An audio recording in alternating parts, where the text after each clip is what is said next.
If you knew that your mother's murderer was sitting in prison, getting 3 meals a day, an education, and daily opportunities to see sunlight, would you stand idle and let their lives continue that way? At the beginning of 2016, there were 28 scheduled executions. Out of the scheduled executions, 7 have already been reprieved, and 2 are likely to be reprieved soon. According to the Death Penalty Information Center in 2014, as of October 1st, 2014, there were 3,035 inmates on death rows across the world. The total population on death row has decreased every year since 2001. In the year 2000, 3,670 inmates were under a sentence of death. Each year, the amount of death row inmates has declined steadily due to several contributing factors. One of those factors being that fewer people have been sentenced to the death penalty, but more importantly, more and more death row inmates in the United States as a whole are being exonerated of their crimes. Is that the kind of country you want to live in? Hence, in California, over 700 inmates are on death row, but there is still a low number of executions due to the types of execution.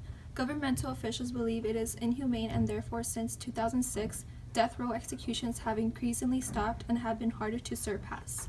As later stated, it is not immoral to execute in any form of way, either it's lethal injection, electrocution, gas chamber, hanging, etc., because citizens of the U.S. should be at ease and feel protected.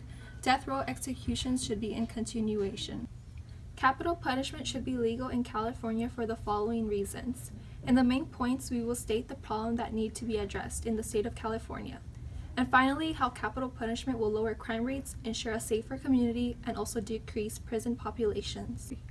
The problem is that action is not being taken for death row inmates. There are many reasons to why death penalty should be legal. In sake of the people's ease and protection, criminals who have done monstrous and harmful acts should be in the death sentence. We live in a country where we should feel safe and protected and not live in fear. Bruce Fine states, abolitionists may contend that the death penalty is inherently immoral because government should never take human life, no matter what the provocation. But that is an article of faith, not a fact, just like the opposite position held by abolitionist detractors, including myself. The death penalty honors human dignity by treating the defendant as a free moral actor able to control his own destiny for good or for ill. It does not treat him as an animal with no moral sense, and thus subject even to butchery to satiate human gluttony. Moreover, capital punishment celebrates the dignity of the humans whose lives were ended by the defendant's predation. There are many that argue it is an inhumane act to make death penalty legal, but in reality it is not. It would be inhumane to not protect the innocent lives of others who have not done harm in any shape or form to anyone. Death penalty is appropriate because it may lower crime rates, enhance a safer community, and decrease prison population. Further support for the ill. We propose to legalize the death penalty in California to further improve the legal system. As stated before, the death penalty can lower the crime rate and help those who are currently in crimes to choose a better way of living.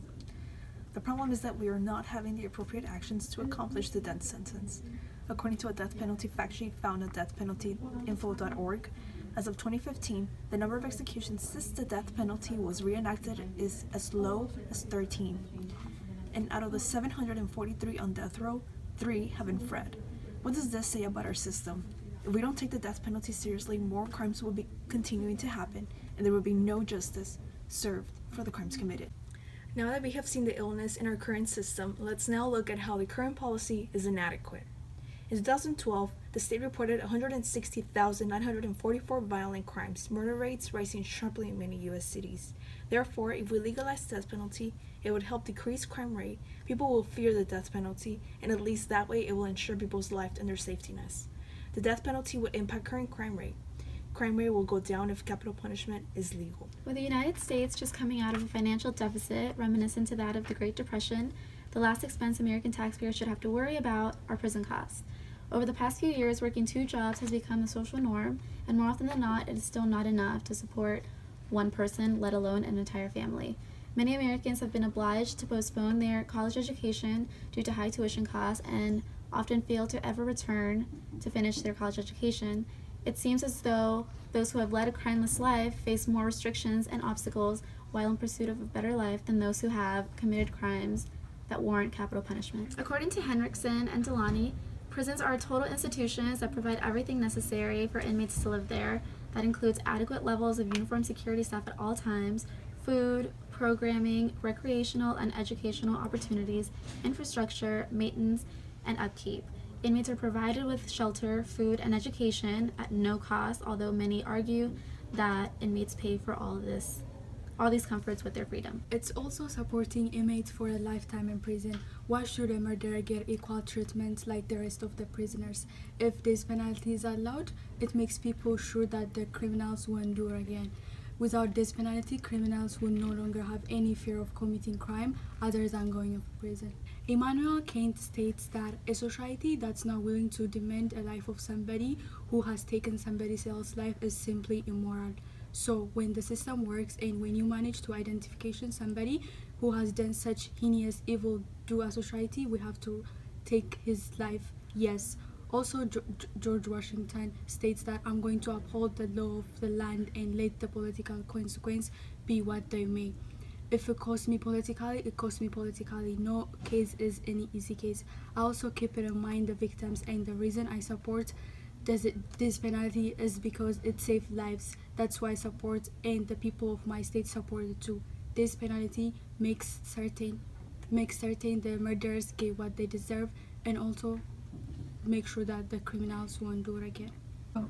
Now let's move on to see how the problem will occur if the policy does not change. By the given death row inmates the opportunity to choose their sentence between life and death, we will improve the rights of the death row inmates, providing them with the freedom to choose execution or between the imprisonment till death. The death penalty is an important law to preserve the law, order, and deter crime. According to Professor Jay Budwerski of Government and Philosophy in the University of Texas at Austin, society is justly ordered when each person receives what is due to him. Crime disturbs this just order, for the criminals take from people their lives, peace, and liberty, and worldly goods in order to give him undeserved benefits. Deserves punishment, protects society morally by restoring this just order, making the criminals pay the price equivalent to the harm he has done. This is retribution, not to be confused with revenge, which is guided by a different motive. In the retribution, the spurs of virtue to indignation, which answers injury, which is public good. Retribution is the primary purpose of just punishment as such. Retribution, protection, and deterrence has a less status in the punishment than retribution. We want to remind ourselves that if we do the crime, we do the time. This is exactly how the death penalty works. If someone is in imprisonment for life, then something really severe was done, and the consequences must be faced. In conclusion, the death penalty should be legal in the state of California to ensure the safety of this country and provide justice. We have stated the problem in California's punishment towards criminals, the number of violent crimes in the state, thus concluding how capital punishment is so important.